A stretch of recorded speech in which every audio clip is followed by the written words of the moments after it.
হাসপাতালের বিছানায় যন্ত্রণায় কাতরাচ্ছে আন্দোলনে গুলিতে আহত অনেকে। বৈষম্যবিরোধী ছাত্র আন্দোলনে গুলিবিদ্ধ হয়ে সম্পূর্ণ ক্ষতিগ্রস্ত হয়েছে তার এক চোখ।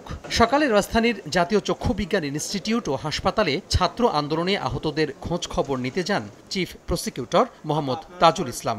বলেন, নিশ্চিত হয়েছে যারা এসেছেন সবাই গানশটে আহত। আন্দোলনকারীদের হত্যার উদ্দেশ্যেই গুলি করা হয়েছে এমন প্রমাণ সংগ্রহ করা হয়েছে বলে জানিয়েছেন আন্তর্জাতিক অপরাধ ট্রাইব্যুনালের চিফ প্রসিকিউটর। প্রথম দিকে যারা গুলিবিদ্ধ এখানে চিকিৎসার জন্য এসেছেন তারা কিন্তু পুলিশের ভয়ে তাদের নাম ঠিকানা বলতে চাননি। দ্রুততম সময়ে এখানে চিকিৎসা নিয়ে চলে যাওয়ার চেষ্টা করেছেন।